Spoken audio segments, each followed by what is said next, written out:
Hello everyone, welcome to guidance classes. मैं हूं विक्की और आज का जो लेक्चर है वो बिहार की हिस्ट्री से जुड़ा हुआ है। बिहार की हिस्ट्री को हम लोग 3 भागों में बांटकर पढ़ते हैं।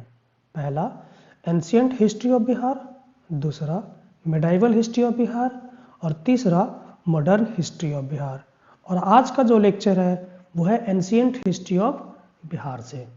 बिहार वो धरती रही है जहाँ पे हिंदुइज्म का विकास हुआ, बुद्धिज्म का विकास हुआ, जैनिज्म का विकास हुआ, सिखिज्म का विकास हुआ। सिख के 10वें गुरु गुरु गोविंद सिंह का जन्म बिहार में ही हुआ है। इसके बाद बिहार वो धरती रही है जहाँ पे दुनिया का पहला रिपब्लिक इमरजेंस में आया, अस्तित्व में आया। साथ ही साथ बिहार वो धरती है जो सेंटर रहा है पावर का, लर्निंग का और कल्चर का। अगर हम लोग पावर की बात करें तो मौर्य जैसे शक्तिशाली जो एम्पायर है उसका उद्भव बिहार में ही हुआ है। अगर हम लर्निंग की बात करें तो नालंदा यूनिवर्सिटी, विक्रमशिला यूनिवर्सिटी, ये सब बिहार से ही है। ठीक है। बिहार की हिस्ट्री को और भी अच्छे से समझने के लिए उसको हम क्रोनोलॉजी में बांट देते हैं, यानी हम कई सेक्शन में बांटते हैं। फिर जैसे कि stone age, Vedic age, Mahajanapadas, Buddhism and Jainism, pre Maurya, Maurya, post Maurya, Gupta empire और एंशियंट पर्सनालिटीज। लेकिन इस सब का सोर्स हमें कहाँ से मिलता है? तो इसके सोर्स 2 है। पहला आर्कियोलॉजिकल सोर्स और दूसरा लिटरेरी सोर्स। आर्कियोलॉजिकल सोर्स में हम 3 पॉइंट को कंसीडर करते हैं। पहला कि साइट्स कौन से हैं, फिर इंस्क्रिप्शन और कॉइन्स। तो साइट्स में पटना में एक जगह है कुम्हरार, वहाँ पे 80 पिलर का एक हॉल मिला है जिसे चंद्रगुप्त मौर्य के टाइम में बनवाया गया था। वही इंस्क्रिप्शन में आप 3 चीज को शामिल कर सकते हैं। पहला पिलर, दूसरा केव्स और तीसरा प्लेट्स। तो हम अगर पिलर्स की बात करें तो जैसे कि अशोका के टाइम में कई सारे पिलर बनवाए गए थे, जैसे लौरिया अरेराज, लौरिया नंदनगढ़ और रामपुरवा पिलर्स। ये जो पिलर्स है वो ब्राह्मी और प्रकृत लैंग्वेज में लिखी गई है। वहीं अगर हम केव्स की बात करें तो बिहार में केव्स जो है वो गया के आसपास मिला है। जैसे एक ब्रावर केव्स जो अशोक के टाइम के हैं और नगा अर्जुन केव्स पे जो इंस्क्रिप्शन है वो मौर्यन किंग दशरथ उसी टाइम के हैं। इसके अलावा अगर हम प्लेट की बात करें तो प्लेट जो है वो मेनली पाल वंश से है, जैसे कि नालंदा और मुंगेर का copper plate, Bhagalpur copper plate और बानगढ़ कॉपर प्लेट। इससे पाल वंश के बारे में जानकारी मिलती है। इसके अलावा एक और प्लेट है मनेर का, जिसको गढ़वाल प्लेट ऑफ मनेर बोलते हैं, जहाँ से पटना के रेवेन्यू सिस्टम के बारे में जानकारी मिलती है। ठीक है। अब हम लोग क्वाइंस को समझते हैं। तो बिहार में कौन कौन से एम्पायर है जिसके क्वाइंस मिले हैं?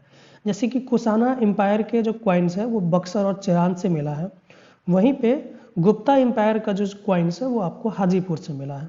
तो इस तरह से ये सारे हो गए आर्कियोलॉजिकल सोर्स। अब हम लोग पढ़ते हैं लिटरेरी सोर्स। तो इसमें भी हम इसको 4 भागों में बांट कर पढ़ते हैं, जैसे वैदिक, बुद्धिस्ट, जैन और फॉरेन अकाउंट। वैदिक में हम लोग ऋग्वेदा कंसीडर करेंगे, शतपथ ब्राह्मण, रामायण, महाभारत। ठीक है। तो जैसे वैदिक का पहला सोर्स है ऋग्वेदा। तो ऋग्वेदा में बिहार को किकट शब्द से बुलाया जाता था, इस्तेमाल किया जाता था। वहीं यहाँ के लोगों को व्रात्य के नाम से जाना जाता था। ठीक है। वहीं अगर हम शतपथ ब्राह्मण की बात करें तो यहाँ पे हमें इस बात की जानकारी मिलती है कि कैसे जो आपका ये आर्यंस है वो बिहार की तरफ शिफ्ट किए, ईस्ट इंडिया की तरफ शिफ्ट किए। वहीं हम अगर रामायण में एक विदेहा नाम की किंगडम का चर्चा मिलता है और महाभारत में अंग नाम का एक किंगडम था जिसका चर्चा मिलता है। तो ये हो गए वैदिक सोर्स। अगर हम बुद्धिस्ट सोर्स की बात करें तो इसमें 2-3 है जो बहुत इंपॉर्टेंट है, जैसे कि अंगुत्तर निकाय, जहाँ पे 16 मतलब 16 महाजनपद के बारे में जानकारी मिलती है। यहाँ पे विनय पिता का है। ठीक है। इसके बाद हम दीपवंश, महावंश के बारे में बात करते हैं, जिससे प्री मौर्यन किंग्स के बारे में हमें जानकारी मिलती है। वहीं अगर हम जैन टेक्स्ट की बात करें तो जैन में कई सारे हैं, जैसे कि भगवती सूत्र, कल्प सूत्र। तो इस सब से भी बिहार की जानकारी हासिल कर सकते हैं। अगर हम फॉरेन अकाउंट की बात करें तो अलग अलग जो एम्पायर थे बिहार में उस टाइम अलग अलग फॉरेनर आए थे। जैसे फॉर एग्जांपल के लिए हम इसमें 4 पढ़ेंगे फॉरेन अकाउंट्स में। एक मेगास्थनीज जो चंद्रगुप्त मौर्य के टाइम में आए थे। वहीं अगर हम फाहियान की बात करें तो चंद्रगुप्त 2 जो गुप्ता एम्पायर है उस टाइम में आए थे ये। और हुआन सांग की बात करें तो ये हर्षवर्धन जो थे उसके किंगडम में ये आए थे और इन्होंने एक बुक की भी रचना की थी, CU की। ठीक है। और बिहार में ये 5 साल नालंदा यूनिवर्सिटी में रह के पढ़े थे। वहीं जो अगला है वो इत सिंह है, जो बिहार में लगभग 11 साल तक नालंदा में ठहरे और उन्होंने यहाँ पे स्टडी की, और ये जिस पीरियड में आए थे वो था गुप्ता पीरियड। तो ये कुछ सोर्सेस है जो हम बिहार को समझने के लिए पढ़ते हैं और जानते हैं।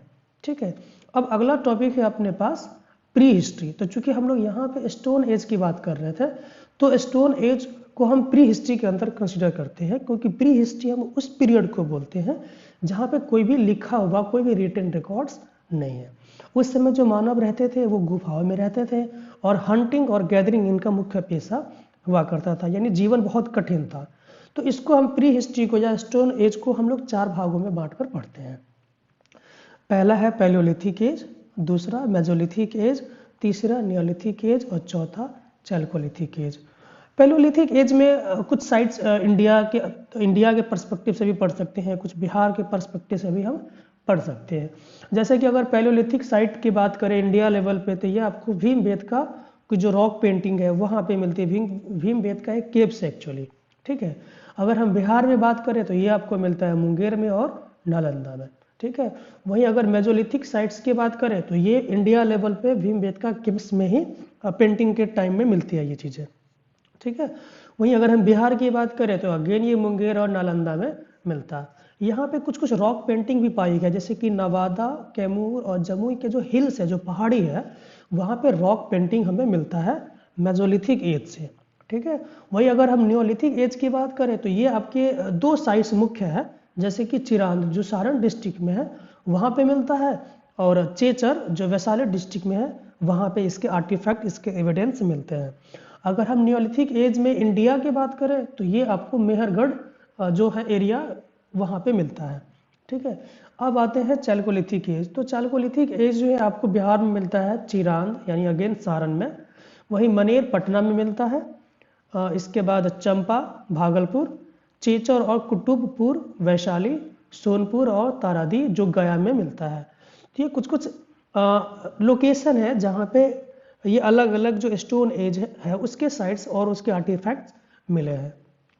अगर हम इसको फिर से कंसिडर करने कि किस तरह के हथियार मिले हैं, तो जो पैलियोलिथिक एज में बड़े बड़े पत्थर के हथियार मिलते थे, यानी उतना शार्प और उतना सही नहीं था। वही हम मेसोलिथिक एज की बात करें तो उसमें जो पत्थर के हथियार हैं वो बहुत ही शार्प हो जाते थे, माइक्रोलिथिक यानी छोटे छोटे हो जाते थे, जिससे शिकार करना बहुत ही आसान हो जाता था।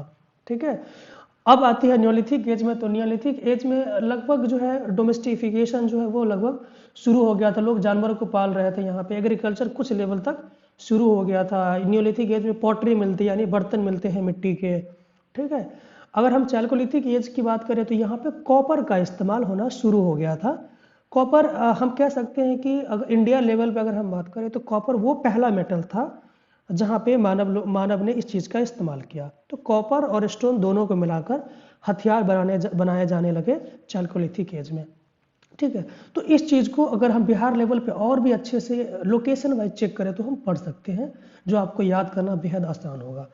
जैसे कि जो पीले कलर से यानी नालंदा और मुंगेर की बात करें, वहाँ पे 2 तरह के साइट्स मिले हैं, पैलियोलिथिक एज के भी साइट्स मिले हैं और मेसोलिथिक एज के साइट मिले हैं। वहीं अगर आपको जो ग्रीन कलर दिख रहा है उसमें नालंदा और जमुई है, नवादा है, जमुई है और कैमूर है। यहाँ पे मेसोलिथिक एज के साइट मिले हैं, यानी मेसोलिथिक एज पीले कलर वाले वहाँ पे भी मिल रहा और जो ग्रीन कलर है वहाँ पे भी मिल रहा है। और नियोलिथिक एज की बात करें तो ये सिर्फ सारण और वैशाली ही मिल रहा था। ठीक है, वहीं हम चैल्कोलिथिक एज के बात करें और नियोलिथिक एज का कुछ साइट्स भी है जो आपको ब्लू कलर वाले, जैसे पटना, गया, भागलपुर, इस वाले एरिया में आपको मिलता है चैल्कोलिथिक एज का साइट और नियोलिथिक एज का साइट। तो इसका आप स्क्रीनशॉट ले सकते हैं ताकि आपको याद करना बाद में आसान हो जाएगा। ठीक है, अब हम लोग पढ़ते हैं वैदिक एज। ठीक है, तो वैदिक एज लोगों का, जैसे कि वैदिक एज तब शुरुआत होती है जब हम कहते हैं कि आर्यंस इंडिया में आना शुरू किए। तो अलग अलग लोगों का मानना था कि नहीं, आर्यंस अलग अलग जगह से आए थे। जैसे दयानंद सरस्वती कहते हैं कि वो तिब्बत से आए थे, बाल गंगाधर तिलक जी कहते हैं कि आर्कटिक रीजन से आए थे। वहीं पे मैक्स मुलर का अपना अलग पॉइंट है, वो कहते हैं कि जो आर्यन है वो सेंट्रल एशिया से आए थे। तो ये एक अलग पॉइंट है डिबेट का। ठीक है, तो इसको हम यहाँ पे नहीं समझेंगे, हम सिंपली आते हैं कि वैदिक एज को हम 2 भागों में बांटते हैं, अर्ली वैदिक और लेटर वैदिक। तो अर्ली वैदिक में बिहार में एक किंगडम थी जिसका नाम विदेहा। ठीक है। अर्ली वैदिक में एक विदेहा नाम की किंगडम थी जो बिहार में एग्जिस्ट करती थी और वहाँ के राजा जनक कहलाते थे और उसकी जो कैपिटल थी वो थी मिथिला। यानी नॉर्थ बिहार, जो नॉर्थ वेस्ट बिहार है उस वाले रीजन की यहाँ पे चर्चा हो रही है। ठीक है। अगर हम लेटर वैदिक पीरियड की बात करें तो इस टाइम में आर्यन जो है वो बिहार की तरफ यानी ईस्ट इंडिया की तरफ मूव करने लगते हैं और इस बात की जानकारी हमें सतपथ ब्राह्मण से मिलती है। ठीक है। और जो हम पढ़ रहे थे कि जो ये जनक किंगडम है वो धीरे धीरे लेटर वैदिक पीरियड में रिप्लेस होने लगता है, क्योंकि कई सारे छोटे छोटे स्मॉल किंगडम एग्जिस्टेंस में आते हैं और ये चीज़ें जनक डायनेस्टी खत्म हो जाती है। और वो जो छोटे छोटे किंगडम है उसको जनपद का नाम दिया जाता है। जब कई सारे जनपद मिल जाते थे एक बड़ा एम्पायर, एक बड़ा किंगडम बन जाता था जिसको हम बोलते थे महाजनपद। ठीक है। तो ये है कुछ कुछ वैदिक चीज़ से रिलेटेड। अब हम लोग पढ़ते हैं महाजनपद आज के बारे में। ठीक है। तो इंडिया में क्या हुआ कि 600 BC में टोटल 16 महाजनपद हुए जिसका जिक्र मिलता है अंगुत्तर निकाय में। ठीक है। तो अगर आज का जो इंडिया है उसमें देखें, अगर इस महाजनपद को फिट करने की कोशिश करें तो हम इसमें देख पाते हैं कि जो कंबोजा और गंधारा दो ऐसे महाजनपद हुए जो इंडिया से बाहर था। ठीक है ना। तो इस कंबोजा और गंधारा को आप याद कर सकते हो जो इंडिया से बाहर था। इसके बाद जो 8 महाजनपद ऐसे हुए जो यूपी के सराउंडिंग यानी यूपी वाले एरिया में ये चीज़ें डेवलप हुई, जैसे कि कुरु, पंचाला, कोसाला, मल्ला, काशी, वत्स, क्षेत्रिया और सुरसेना। ठीक है। वहीं अगर हम 3 महाजनपद ऐसे हुए जो वेस्ट इंडिया में मिलता है वो है मत्स्य, अवंती और आसागा। ठीक है। लेकिन जो बिहार वाला एरिया है जहाँ पे महाजनपद का विकास हुआ वो है मगध, वज्जी और अंग। और इसी तीनों को, जो बिहार वाला एरिया में पड़ता है, इसी तीनों को हम लोग डिटेल में समझेंगे और जानेंगे। ठीक है। तो सबसे पहले हम अंग से शुरू करते हैं। अंग आपको जो एरिया, इसको एरिया देख सकते हैं जैसे कि खगड़िया, भागलपुर, मुंगेर वाले में इसका एक्सपेंशन था। ठीक है। वहीं अगर हम वज्जी की बात करें तो वज्जी जो है आपको नॉर्थ वेस्ट बिहार में मिलता है, जैसे कि ईस्ट चंपारण, सीतामढ़ी, दरभंगा, मुजफ्फरपुर, वैशाली, सारण, इस डिस्ट्रिक्ट तक इसका एक्सपेंशन था। वहीं अगर हम मगध की बात करें तो ये आपको साउथ वेस्ट बिहार में मिलता है, जैसे भोजपुर, पटना, नालंदा, नवादा, गया, औरंगाबाद, रोहतास। तो ये डिस्ट्रिक्ट है जहाँ पे मगध का एक्सपेंशन हुआ। लेकिन टाइम के हिसाब से क्या होता है कि मगध कई सारे एम्पायर को, कई सारे किंगडम को अपने अंदर शामिल कर लेता है और वज्जी भी मगध का शिकार हो जाता है और अंग भी, यानी वज्जी और अंग का एग्जिस्टेंस टाइम के हिसाब से ख़त्म हो जाता है और मगध पूरे एंशिएंट बिहार का पार्ट बन जाता है और इसकी चर्चा हम डिटेल में पढ़ते हैं जहाँ पे कई सारे किंगडम आते हैं। ठीक है। तो चलिए इस तीनों महाजनपद को एक टेबल के माध्यम से समझने की कोशिश करते हैं। सबसे पहले हम अंग पढ़ेंगे। तो अंग में हम टोटल 4 पॉइंट को डिस्कस करेंगे। पहला कि अंग में ना एक किंग था जिसका नाम था बाली, जिसके 6 बेटे थे, उसमें से एक का नाम अंग था और यही अंग जिसने अंग राज्य की स्थापना की। ठीक है। दूसरा पॉइंट कि अंग में एक कैपिटल थी जिसका नाम था चंपा, इसको मालिनी के नाम से भी जानते हैं। ठीक है। और अंग का जो मेंशन है वो मिलता है अथर्ववेदा में और अंगुत्तर निकाय में। और सबसे लास्ट पॉइंट जो अंग से जुड़ा हुआ है कि बिंबिसार मगध का वो राजा हुआ जिसने अंग को मगध के अंदर मिला लिया, यानी अंग को जीतकर शामिल कर लिया मगध में। ठीक है। अगले पॉइंट है वज्जी की तरफ हम लोग चलते हैं। वज्जी की जो कैपिटल थी वो वैशाली थी और वज्जी जो था वो 8 और 9 क्लैंस का संघ था, यानी कन्फेडरेशन था। ठीक है। और अजातशत्रु मगध का वो राजा जिसने वज्जी को जीतकर मगध में मिला लिया। ठीक है। चूंकि हम पढ़ रहे थे इसमें कि वज्जी में 8 से 9 क्लैंस है, लेकिन यहाँ पे हम 3 की चर्चा करेंगे, वो है वैशाली, विदेहा और ज्ञात्रिक। ठीक है। तो वैशाली और ज्ञात्रिक ये दोनों ऐसे हैं जो महावीर से जुड़े हुए हैं। जैसे वैशाली में महावीर जी थे, उनकी माँ थी, यानी एक किंग था वैशाली में जिसका नाम था चेतक और उसकी बहन थी त्रिशला, और त्रिशला जो है वो लॉर्ड महावीर की माँ थी। तो अब ऐसे याद रख सकते हैं कि मदर साइड से महावीर जी वैशाली से जुड़े हुए हैं। वही हम ज्ञात्रिक क्लैन की बात करें तो ज्ञात्रिक क्लैन का जो हेड था वो लॉर्ड महावीर के पिताजी थे। तो फादर साइड से ज्ञात्रिक क्लैन और मदर साइड से वैशाली। ठीक है। अब हम पढ़ते हैं कि वैशाली का कुछ और भी पॉइंट, जैसे कि वैशाली को रिपब्लिक कहा जाता है, यानी मोनार्की नहीं था। ठीक है। वहीं वैशाली में एक डांसर थे जिसका नाम था आम्रपाली और इसको हम नगर वधु के नाम से भी जानते हैं। ठीक है। ओके। और वैशाली कैसे नाम पड़ा? वहाँ पे एक राजा था किंग विशाल। कौन था? किंग विशाल, जिसके नाम पे इस वैशाली क्लैन का नाम पड़ा। ठीक है। अब आते हम लोग पढ़ते हैं विदेहा से। एक और पॉइंट है कि विदेहा वंश की स्थापना किसने की थी? तो इक्ष्वाकु सन यानी निमि विदेह ने ये विदेहा किंगडम की स्थापना की। टोटल आपको ये 4-5 पॉइंट वज्जी से याद रखने हैं, ठीक है, जिसमें भी वैशाली, विदेहा और गात्रिक बहुत इंपॉर्टेंट है। और इसके बाद अजातशत्रु वो रूलर हुआ जिसने इसको मगध के अंदर मिला लिया, इसकी कैपिटल आप याद कर सकते हैं, ठीक है।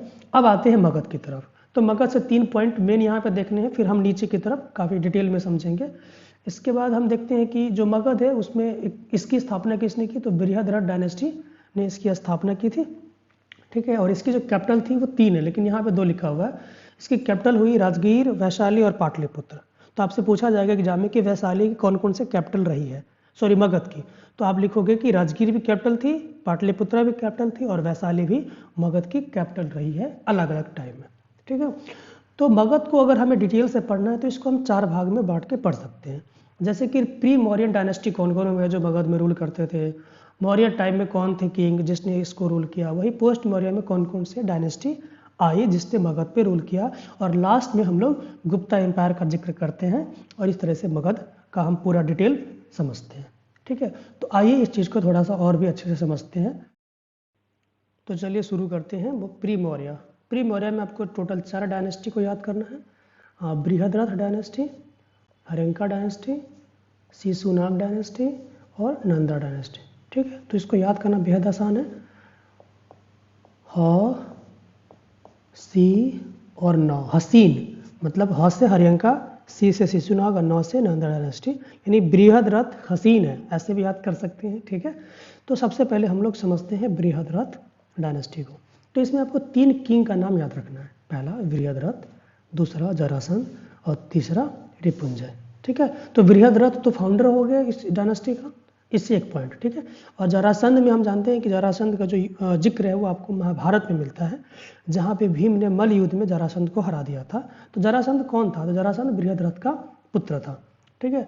वहीं रिपुंजय रथ डायनेस्टी का सबसे लास्ट किंग था, ठीक है। तो इसके बाद क्या होता है कि जो प्रोद्योत डायनेस्टी है वो जब सक्सीड करती है तो ये बृहद्रथ डायनेस्टी खत्म हो जाता है, ठीक है। इसके बाद हम लोग पढ़ते हैं हर्यंका डायनेस्टी में। इसमें टोटल 4 किंग का नाम याद रखना है, बिंबिसार, अजातशत्रु, उदयन और नागदशक, ठीक है।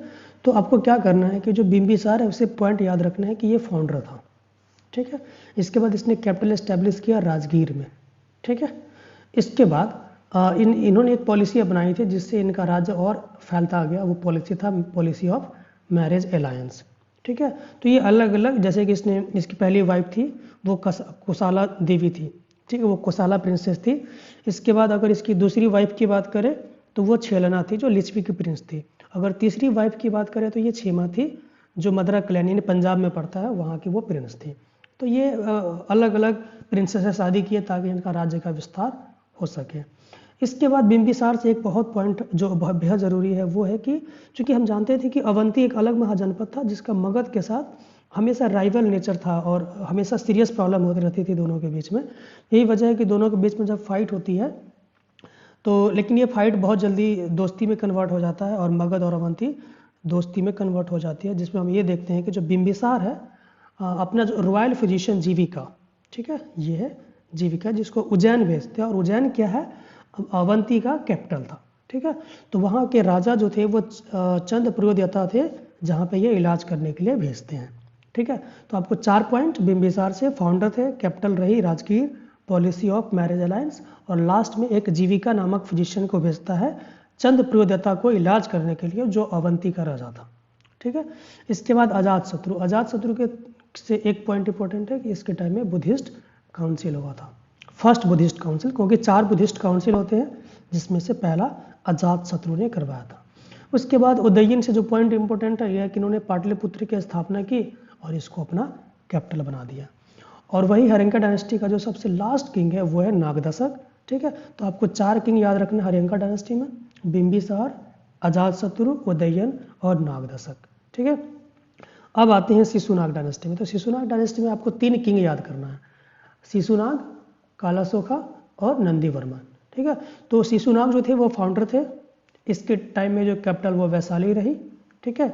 और जो कालाशोका है उसके टाइम में सेकंड बुद्धिस्ट काउंसिल हुआ, यानी फर्स्ट किसके टाइम में हुआ तो वो हुआ अजातशत्रु के टाइम में, और सेकंड किसके टाइम में हुआ तो वो कालाशोका कालाशोका के टाइम में, ठीक है। इसके बाद इसके टाइम में जो कैपिटल रही वो रही पाटलिपुत्रा। अब देखो कैसे कैपिटल शिफ्ट कर रहा है, एक टाइम में कैपिटल रह रहा है राजगीर में, फिर वैशाली में, फिर पाटलिपुत्रा में, तो कैपिटल अलग अलग किंग के आने से बदल रही है, ठीक है। इसके बाद जो शिशुनाग का डायनेस्टी का जो सबसे लास्ट रूलर है वो है नंदीवर्मन। तो आपको 3 किंग याद करने हैं, शिशुनाग, कालाशोका और नंदीवर्मन। अब आते हैं नंदा डायनेस्टी में। तो नंदा डायनेस्टी से आपको याद करना है 2 किंग का, एक है महापद्मानंद और लास्ट में धनानंद। तो महापद्मानंद से 3 पॉइंट, पहला कि ये इसको फाउंडर माना जाता है, इसको उग्रसेन के नाम से बुलाया जाता है और इकराट भी समझा जाता है महापद्मानंद को। वहीं धनानंद की बात करें तो ये लास्ट रूलर था, ठीक है, और जिस समय ये रूल कर रहा था उस समय अलेक्जेंडर इंडिया में अटैक करने वाला था, ठीक है। तो ऐसा कहा जाता है कि जो लास्ट किंग है धनानंद, उसी के दरबार में ये रहते थे कौटिल्य, ठीक है, चंद्रगुप्त कौटिल्य रहते थे, जिसको विष्णुगुप्त भी बोलते हैं या चाणक्य के नाम से भी बुलाते हैं उनको, ठीक है। तो ये थे उनके दरबार में। तो कुछ मतभेद होता है दोनों के बीच में, तो फिर क्या होता है कि इनको बाहर निकाल दिया जाता है चाणक्य को। फिर वही क्या करते हैं चाणक्य, चंद्रगुप्त मौर्य की वजह से ये नंदा डायनेस्टी को ख़त्म करते हैं और एस्टैब्लिश करते हैं मौर्य एम्पायर, जिसकी चर्चा हम पढ़ेंगे। इसमें मौर्य एम्पायर में टोटल 3 किंग हुए, पहला चंद्रगुप्त मौर्य, दूसरा बिंदुसार और तीसरा अशोका। और ये तीनों महान राजा के बारे में पढ़ना है जो कहीं ना कहीं मगध एम्पायर को बहुत एक्सपैंड किया और इसको आगे लेके गया, ठीक है। तो चंद्रगुप्त मौर्य कौन हुए? चंद्रगुप्त मौर्य हो गए फाउंडर, ठीक है। इसके टाइम में एक सेल्यूकस निकेटर नाम का जो किंग था वो ग्रीक का था, ठीक है। तो उन्होंने इनके बीच में फाइट हुई थी चंद्रगुप्त मौर्य और सेल्यूकस निकेटर के बीच में, लेकिन बहुत ही जल्दी दोनों के बीच में संधि हो जाती है। और इसके बाद वो क्या करते हैं, जो सेल्यूकस निकेटर है वो चंद्रगुप्त मौर्य के दरबार में मेगास्थनीज को भेजते हैं, जिन्होंने इंडिका नाम की बुक की रचना की थी, ठीक है। तो ये आपसे ये पॉइंट याद करना है। इसके बाद जो चंद्रगुप्त मौर्य है वो जैनिज्म को इम्ब्रेस करते हैं, यानी जैन को फॉलो करते हैं और अपने ज़िंदगी के अंतिम क्षणों में ये कर्नाटक का एक जगह है श्रवण बेलागोला, वो वहाँ पे चले जाते हैं जहाँ पे उनकी भूख से मृत्यु हो जाती है, ठीक है। इसके बाद चंद्रगुप्त मौर्य से एक पॉइंट और भी याद करने हैं कि इनको सेंटोक्रोटस के नाम से भी जाना जाता है। तो आपको टोटल 5 से 6 पॉइंट याद करने हैं चंद्रगुप्त मौर्य से। पहला फाउंडर सेल्यूकस निकेटर से इनकी फाइट हुई थी, तीसरा इनके दरबार में मेगास्थनीज आया था, और चौथा कि ये जैनिज्म को फॉलो करते थे, और पाँचवा कि ये कर्नाटक में श्रवण बेलागोला नामक जगह पर गए थे जहाँ। वहीं बिंदुसार से टोटल 4 पॉइंट याद करने हैं। इसको अमित्र गाथा भी कहा जाता है, ठीक है। और इनके टाइम में जो यहाँ पे आप अभी जस्ट देख रहे थे चंद्रगुप्त मौर्य में सेल्यूकस निकेटर जो ग्रीक के थे, उन्हीं का जो सक्सेसर है अगला वो आता है एंटियोकस, ठीक है, जो भेजता है मेगास्थनीज की जगह डेमाइकस को बिंदुसार के दरबार में, ठीक है। तो सेल्यूकस निकेटर की जगह एंटियोकस और मेगास्थनीज की जगह डेमाइकस, ठीक है। अब इसके बाद चूंकि ये चंद्रगुप्त मौर्य वो जैन को फॉलो कर रहे थे, वहीं बिंदुसार वो आजीविका सेक्ट को फॉलो करते हैं, ठीक है। तो टोटल 4 पॉइंट अमित्र गाथा, एंटियोकस, डेमाइकस और आजीविका, ठीक है। अब आते हैं अशोका पे। तो अशोका से जुड़ा हुआ है कि ऐसा माना जाता है कि अशोका ने अपने 99 ब्रदर्स को मारकर किंग बना था, ठीक है। और फिर क्या होता है कि इनका जब ये राजा बनते हैं तो ये कलिंगा वार इनके साथ होता है 261 BC में, जहाँ पे इनका हृदय परिवर्तन होता है। और ये चूँकि ये फिजिकल कंक्वेस्ट की बात कर रहे थे, वार की बात करते थे, लेकिन कलिंगा वार के बाद इनका हृदय परिवर्तन होने के बाद ये कल्चरल कंक्वेस्ट की बात करते हैं, यानी धम्म घोषा की बात करते हैं और भेष, ठीक है। तो वो चीज़ें फॉलो करते हैं। इसके बाद हम यही वजह देखते हैं कि ये 3rd बुद्धिस्ट काउंसिल जो है वो अशोका के टाइम में होता है और ये बुद्धिज्म को फॉलो करते हैं। लेकिन चूंकि अशोका जो मगध एम्पायर का किंग बनने से पहले ये गवर्नर थे, और बिंदुसार जो इनके पिताजी थे उन्होंने इनको गवर्नर बनाया थे उज्जैन का, ठीक है। तो अशोका से क्या याद करना है कि कलिंगा वार 261 BC, और इस बात का जिक्र पिलर नंबर 13 पे मिलता है, ठीक है। और ये 3rd बुद्धिस्ट काउंसिल और बुद्धिज्म फॉलो करते थे, गवर्नर कहाँ के रहे हैं, उज्जैन के, ठीक है। तो इस तरीके से मौर्य का ये तीनों किंग फिनिश हुआ। लेकिन मौर्य डायनेस्टी खत्म तब हो जाता है जब बृहद्रथ डायनेस्टी इसका लास्ट किंग बन के रह जाता है, ठीक है। और जिसको पुष्यमित्र शुंगा मारता है, यही पुष्यमित्र शुंग बाद में एक नया डायनेस्टी लेके आता है जो मगध को रूल करता है, ठीक है। तो मौर्य एम्पायर का लास्ट किंग कौन हुआ? बृहद्रथ। अब इसके एडमिनिस्ट्रेशन को समझते हैं और आर्ट एंड कल्चर को समझने की कोशिश करते हैं, ठीक है। तो इसके एडमिनिस्ट्रेशन में हम लोग तीन पॉइंट को कंसीडर करेंगे। पहला सप्तांग थ्योरी, ठीक है। इसके बाद हम पढ़ेंगे 7 कास्ट और 5 प्रोविंस, ठीक है। तो सप्तांग थ्योरी में क्या था, ये जो थ्योरी थी वो दी गई थी चाणक्य द्वारा, और अकॉर्डिंग टू चाणक्य की जो पूरा किंगडम है उसको आप बांट सकते हैं 7 भाग में।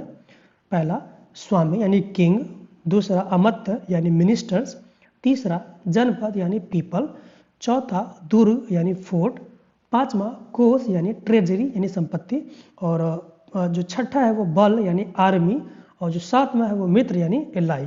तो ये जो सारे पॉइंट थे ये है सप्तांग थ्योरी का पार्ट, यानी टोटल किंगडम को आप 7 भागों में बांटकर पढ़ सकते हैं और समझ सकते हैं। ये हुआ सप्तांग थ्योरी, ठीक है। और इसमें एक 7 कास्ट का चर्चा मिलता है जो मेगास्थनीज करते हैं, और वो 7 कास्ट कौन था?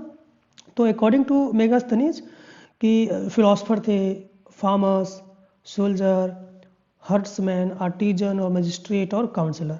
तो आपसे एग्जाम में पूछा जा सकता है कि 7 कास्ट की चर्चा कौन करते हैं? तो मेगास्थनीज करते हैं। किसके टाइम के बारे में?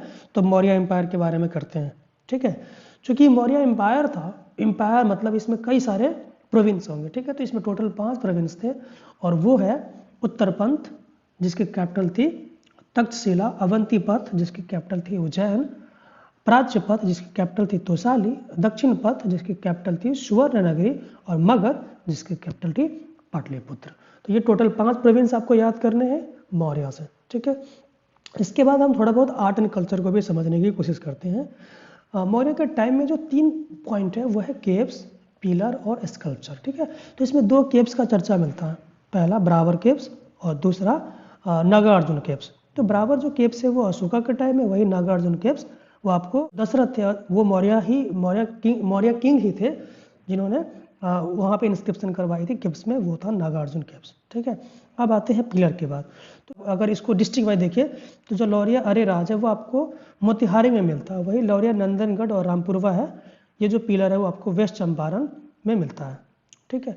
अब हम आते हैं स्कल्पचर की बात करें तो यहाँ पे यक्ष और यक्षिणी, ये 2 ऐसे इमेज है जो पटना के दीदारगंज से मिला है, ठीक है। तो इसमें काफ़ी आप देख सकते हैं कितना बखूबी से इसे बनाया गया है, ठीक है। इसके बाद चूंकि हम लोग मौर्य पढ़ चुके हैं और हम देख रहे थे कि जो बृहद्रथ लास्ट किंग था मौर्य का, उसको पुष्यमित्र शुंगा मार देते हैं और वही जाके अगला डायनेस्टी का निर्माण करते हैं। अब हम पढ़ रहे हैं पोस्ट मौर्य, जिसमें हम शुंगा डायनेस्टी की बात करेंगे, कानवा डायनेस्टी की बात करेंगे और कुषाण डायनेस्टी की बात करेंगे। चूँकि जो बृहद्रथ था वो लास्ट किंग था मौर्य का, और उसको मारने वाला होता है पुष्यमित्र शुंगा, यानी शुंगा डायनेस्टी के जो फाउंडर हुए वो कौन हुए? पुष्यमित्र शुंगा, ठीक है। ये जैसे हम लोग पीछे पढ़ रहे थे कि वो लोग जैन को, आजीविका को, ठीक है, और बुद्धिज्म को फॉलो कर रहे थे, लेकिन जो शुंगा डायनेस्टी है वो ब्राह्मणिज्म को फॉलो करते हैं। यही वजह है कि ये 2 यज्ञ करवाते हैं, ठीक है। और उस यज्ञ का जो मेन प्रीस्ट होता है वो पतंजलि होता है, ठीक है। तो आपको 2 पॉइंट याद करना है कि 2 अश्वमेध यज्ञ किसने करवाए थे? पुष्यमित्र शुंगा, और उसके मेन प्रीस्ट कौन थे? पतंजलि थे, ठीक है। और फाउंडर शुंगा डायनेस्टी का वो तो पुष्यमित्र शुंगा ही थे। इसके बाद हम इसमें पढ़ रहे हैं वो अग्निमित्रा। अग्निमित्रा इसलिए याद करना है क्योंकि कालिदास का एक ड्रामा है मलवाका अग्निमित्र, जिसमें ये अग्निमित्र जो है उनके हीरो रहते हैं, इसी बात से ये इंपॉर्टेंट हो जाता है। अब शुंगा डायनेस्टी का जो सबसे लास्ट किंग है वो है देवभूति, वो 10th और लास्ट कंसीडर किया जाता है। इसके बाद शुंगा डायनेस्टी खत्म हो जाती है।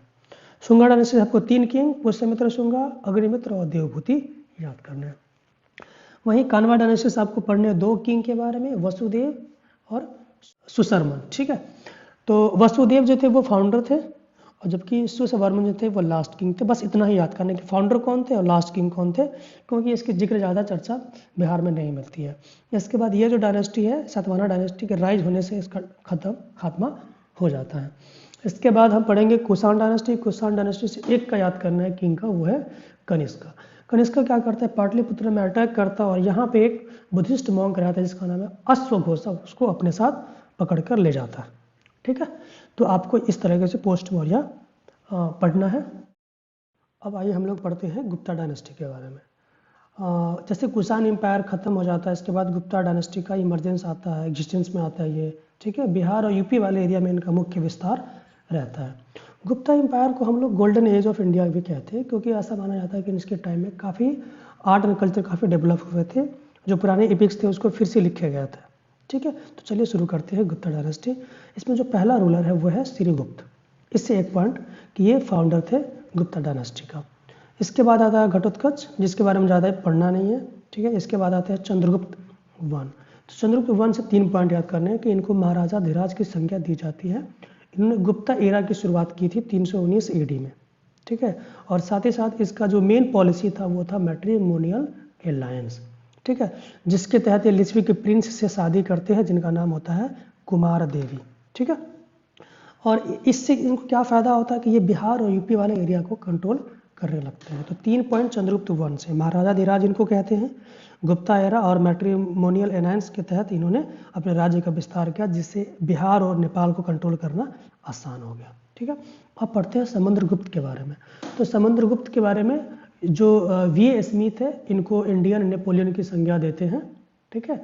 और इनके जो कैंपेन है, मतलब जैसे जैसे ये मिलिट्री कैंपेन करते थे, तो इनका जिक्र जो है वो ईरान इंस्क्रिप्शन में मिलता है, जो कि मध्य प्रदेश में पड़ता है, ठीक है। समुद्रगुप्त जो थे, इनके दरबार में एक कवि थे या एक कोर्ट पोएट कहते हैं इसको, हरिसेन थे, जिन्होंने इलाहाबाद जो है इंस्क्रिप्शन है उसको तैयार किया था, ठीक है। तो इस पॉइंट को आप याद कर सकते हैं। समुद्रगुप्त 2 जो थे वो विष्णु के फॉलोअर थे, लेकिन इनकी पॉलिसी काफ़ी टॉलरेंट थी, मतलब कि ये दूसरे धर्म को भी फलने फूलने का मौका देते थे।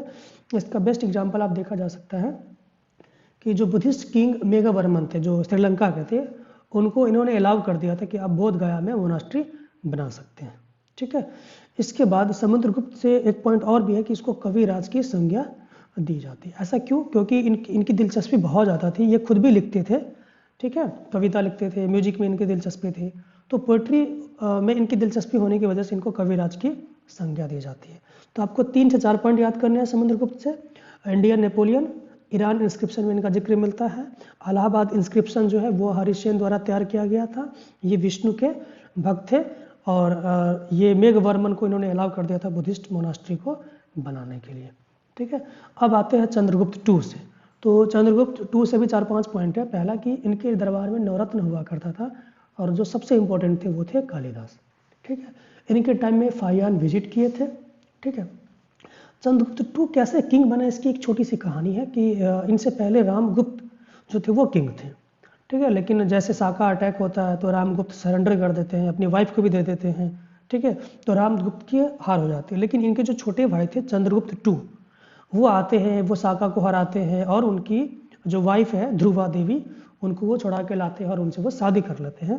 बाद में क्या होता है कि रामगुप्त को ये मर्डर कर देते हैं। इस तरीके से रामगुप्त की कहानी खत्म और चंद्रगुप्त 2 रूल करने लगते हैं, ठीक है। और यही वजह है कि जब वो साका पे जीत जाते हैं तो अपने आप को विक्रमादित्य के नाम से बुलाते हैं, ठीक है। इसके बाद कुतुब मीनार के पास एक आयरन पिलर है, ठीक है, जिन पे आयरन पिलर है, जहाँ पे इनके ग्लोरिफिकेशन का चर्चा मिलता है कि कैसे इन्होंने जीत हासिल की अलग अलग जगह पे, ठीक है। तो चंद्रगुप्त 2 से 3 से 4 पॉइंट। नवरत्न थे इनके दरबार में, फाहियान विजिट किए थे, विक्रमादित्य की संज्ञा दी जाती है साका पे जीत हासिल करने के बाद, और कुतुब मीनार के बगल में आयरन पिलर है जहाँ पे इनका जिक्र मिलता है। और साथ ही साथ ये रामगुप्त जो है उसकी वाइफ ध्रुवा देवी से शादी करते हैं। इसके बाद आते हैं कुमारगुप्त 1। इनके टाइम में 2 पॉइंट। हुन्स अटैक हुआ था और इन्होंने नालंदा यूनिवर्सिटी की स्थापना की थी, ठीक है। इसके बाद समुद्रगुप्त। हम जान रहे थे कि हुन्स अटैक हो रहा है, तो स्कंदगुप्त के टाइम में भी 2 बार हुन्स अटैक होते हैं, जिनका ये काफ़ी अच्छा खासा जवाब देते हैं, और वहाँ पे ये हुन्स को रोकने में बहुत कारगर साबित होते हैं और अपने आप को विक्रमादित्य की संज्ञा देते हैं। और इस बात का जिक्र मिलता है भित्री पिलर इंस्क्रिप्शन पे, ठीक है। ये वैष्णव को फॉलो करते हैं, और इनका जो पॉलिसी है वो अदर रिलीजन के प्रति काफ़ी टॉलरेंट था, यानी कोई दिक्कत नहीं थी कि दूसरे धर्म भी फले फूले, ठीक है, जैसे कि बाकी जो गुप्ता एम्पायर के किंग कर रहे थे वैसे। गुप्ता एम्पायर से एक पॉइंट और भी याद करने हैं कि गुप्ता एम्पायर का जो सबसे लास्ट किंग था, ठीक है, वो था विष्णुगुप्त। आप उसको याद कर सकते हैं। इसके बाद जैसे गुप्ता एम्पायर ख़त्म हो जाता है, मुखौरी ये किंगडम जनरेट होते हैं, लेकिन हमें उसकी चर्चा ज़्यादा इस पर नहीं करनी है। तो इस तरीके से ये गुप्ता एम्पायर ख़त्म होता है। अब हम लोग चलते हैं थोड़ा बहुत बुद्धिज़्म और जैनिज़्म की तरफ। जब ये महाजनपद एग्जिस्ट कर रहे थे उसमें ये बुद्धिज़्म और जैनिज़्म कैसे डेवलप हो रहे थे, इसके पीछे क्या लॉजिक था। क्योंकि हमारा जो ये ब्राह्मणिज़्म था, हमारा जो वैदिक सिस्टम था, वो काफ़ी ऑर्थोडॉक्स हो रहा था, जिसके वजह से लोग कंफर्ट फील नहीं कर पा रहे थे और इसके वजह से जैन और बुद्धिज्म की स्थापना होती है, जिसके जिक्र हम यहाँ पे करेंगे। तो इनके टाइम में क्या हुआ कि जो अगर हम यहाँ पे हम काउंसिल की बात कर रहे हैं, बुद्धिस्ट काउंसिल की, ठीक है, तो टोटल 4 बुद्धिस्ट काउंसिल हुए। पहला राजगीर में हुआ और इसके जो किंग थे वो थे अजातशत्रु। सेकेंड बुद्धिस्ट काउंसिल वो आपका हुआ वैशाली में और किंग थे कालाशोका। थर्ड बुद्धिस्ट काउंसिल जो है पाटलिपुत्र और किंग थे अशोका। वहीं जो चौथा बुद्धिस्ट काउंसिल था वो कश्मीर में हुआ, उसके किंग थे कनिष्का। तो ये बुद्धिस्ट काउंसिल क्यों होते थे? ताकि जो गौतम बुद्ध की जो टीचिंग है, ठीक है, उनको समझा जा सके, उनको अलग अलग तरीके से कैटेगराइज किया जा सके, इसीलिए बुद्धिस्ट काउंसिल हुआ करता था। ठीक है, इसको बिहार के मैप पे देख सकते हैं कि बिहार में ऐसे 3 जगह है जहाँ पे बुद्धिस्ट काउंसिल हुए। पहला राजगीर यानी नालंदा डिस्ट्रिक्ट में पड़ता है, दूसरा वैशाली में हुआ और तीसरा पाटलिपुत्र यानी पटना में हुआ। तो आप इसको याद कर सकते हैं। ठीक है, अब आते हैं थोड़ा सा बुद्धिज्म और जैनिज्म को समझने की कोशिश करते हैं।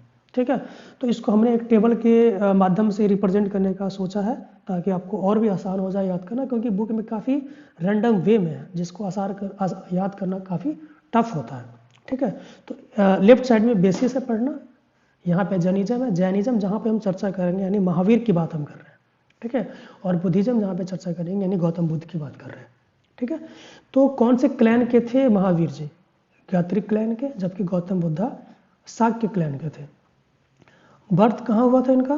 540 बीसी में, और कुंडग्राम नाम एक जगह है वैशाली में, वहाँ पे इनका जन्म हुआ था। वहीं गौतम बुद्ध का जन्म 563 बीसी में नेपाल में लुम्बिनी नामक जगह पे हुआ था। अगर डेथ की बात करें तो 468 बीसी में पावापुरी, जो कि बिहार शरीफ में मिलता है, और वो बिहार शरीफ खुद नालंदा डिस्ट्रिक्ट में है, तो यहाँ पे इनका डेथ हो जाता है। वही गौतम बुद्ध की बात करें तो 483 बीसी में मल्ला के पास कुशीनगर जगह है, वहाँ पे इनका डेथ हुआ था। ठीक है, अगर फादर की बात करें तो इनके फादर थे सिद्धार्थ, इनके फादर थे सुधोधना, इनके मदर त्रिशला और इनकी मदर महामाया थी।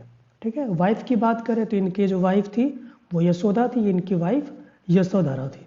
ठीक है, और कितने के एज में इन्होंने घर को छोड़ दिया? तो 30 के एज में जो महावीर जी उन्होंने घर को छोड़ दिया, जबकि गौतम बुद्ध की बात करें तो 29 साल के थे जब इन्होंने घर को छोड़ दिया था। कितने उम्र में इन्होंने ज्ञान की प्राप्ति हासिल की? तो 42 के एज में, जबकि गौतम बुद्ध 35 की उम्र में ज्ञान की हासिल कर लेते हैं। ठीक है, इसके बाद पहला सरमन महावीर जी का कहाँ हुआ? तो पावापुरी यानी विपुल गिरी में हुआ, यानी राजगीर के पास।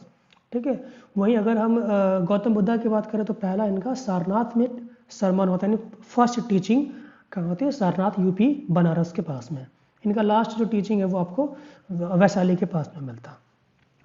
जो महावीर जी थे उनके डिसाइपल यानी शिष्य कौन थे? तो जमाली नामक एक इंसान था जो इनके शिष्य थे। वही गौतम बुद्ध का जो शिष्य थे वो सारिपुत्र थे। कौन से नदी के किनारे महावीर जी को ज्ञान की प्राप्ति हुई? तो ऋषि पालिका के किनारे, जबकि गौतम बुद्ध को निरंजना रिवर के किनारे ज्ञान की प्राप्ति हुई। कौन से ट्री था? तो महावीर जी के लिए साल ट्री और गौतम बुद्ध जी पीपल ट्री के नीचे ज्ञान की प्राप्ति होती है इनको। ठीक है, तो ये आपको ये 4-5 पॉइंट याद करने हैं कि कौन से क्लैन थे, बर्थ क्या था, डेथ क्या था, फादर मदर वाइफ। तो इस टेबल को आप स्क्रीनशॉट ले लीजिए और बार बार देखिए, आपको याद हो जाएगा, या वीडियो के माध्यम से भी देख सकते हैं। ठीक है, अब हम थोड़ा सा ना बिहार के कुछ पर्सनालिटी जो एंशिएंट टाइम में थे बिहार से, उनको हम चर्चा करते हैं। तो सबसे पहला है अश्वघोषा। ये बुद्धिस्ट फिलोसफर थे। इन्होंने बुद्ध चरित्र को इन्होंने लिखा, और इनके टाइम में जो कुषाण रूलर थे यानी कनिष्का, वो पाटलिपुत्र को अटैक करते हैं और इस अश्वघोष को अपने साथ लेकर चले जाते हैं। तो अश्वघोष से 3 पॉइंट, फिलोसफर थे, बुद्ध चरित्र इन्होंने लिखा और कनिष्क इनको अपने साथ लेकर चले गए। आर्यभट्ट का जो जन्म है वो पाटलिपुत्र में हुआ था। ये ग्रेट एस्ट्रोनॉमर और मैथमेटिशियन थे, और इन्होंने इस बात का स्टडी किया और बताया कि अर्थ जो है वो सन के चारों तरफ घूमता है और अपने एक्सिस पे भी घूमता है। ठीक है, इसके बाद आर्यभट्ट जो है सोलर और लूनर इक्लिप्स के बारे में अध्ययन करते हैं और लोगों को बताते हैं। ठीक है, अब आते हैं चाणक्य के बारे में हम लोग सब जानते हैं कैसे इन्होंने नंदा डायनेस्टी को ख़त्म करता है और चंद्रगुप्त मौर्य को मगध के गद्दी पे बैठा देते हैं। तो एक पॉइंट तो यही हो गया। दूसरा पॉइंट, इन्होंने अर्थशास्त्र नामक बुक की रचना की थी जो पॉलिटी इकोनॉमी पे भी बेस्ड है। ठीक है। अब आते हैं बुद्धघोषा। बुद्धघोषा का जो जन्म है बोधगया में हुआ था और ये श्रीलंका चले गए थे ताकि बुद्धिज्म को फैला सके। इसके बाद हम आते हैं पाणिनि। पाणिनि जो थे वो ग्रामरियन थे, यानी ग्रामर की स्टडी करते थे, और उन्होंने एक बुक लिखा था, इसका नाम था अष्टाध्यायी, और ये क्लासिकल संस्कृत में लिखी गई थी, ठीक है। और इन्होंने ग्रामर का अध्ययन जो है वो पटना के पास मनेर एक जगह है जहाँ पे एक अपना इस चीज़ को अध्ययन करते हैं, और ऐसा माना जाता है कि इनका जो जन्म है वो पाकिस्तान में खैबर पख्तूनख्वा एरिया जो है वहाँ पे इनका जन्म हुआ था। वहीं सारिपुत्र, इस लेक्चर का लास्ट पॉइंट है। सारिपुत्र हम अभी पढ़ रहे थे कि ये गौतम बुद्धा के शिष्य थे जिनका जन्म हुआ था राजगीर के पास, जो बिहार में नालंदा डिस्ट्रिक्ट में मिलता है, ठीक है। इनका दिलचस्पी और इनका ज्ञान जो है वो वेदास में भी था, लेकिन इन्होंने बुद्धिज्म को फैलाने का सोचा और इसको बढ़ाने का सोचा, ठीक है। तो ये सारे पॉइंट थे। आज हम लोग पढ़ रहे थे वो एंशिएंट हिस्ट्री ऑफ बिहार पढ़ रहे थे, जिसमें हमने स्टोन एज को देखा, वैदिक एज को समझा, महाजनपद के बारे में पढ़ा, बुद्धिज्म और जैनिज्म के बारे में पढ़ा, प्री मौर्य देखा, पोस्ट मौर्य, गुप्ता एम्पायर और एंशिएंट पर्सनालिटीज़। तो ये सारे टॉपिक थे जिसको हमने डिटेल में समझा। आने वाले लेक्चर में हम लोग मेडाइवल हिस्ट्री ऑफ बिहार करेंगे। आई होप आपको ये सब चीज़ें समझ में आ रही होंगी। हम बहुत ही जल्दी नए लेक्चर लाने वाले हैं। तब तक के लिए आपको बहुत बहुत धन्यवाद। हमारे चैनल को सब्सक्राइब कीजिए, लाइक कीजिए और दोस्तों के साथ शेयर कीजिए ताकि इसका बेनिफिट दूसरे लोगों को भी हो सके।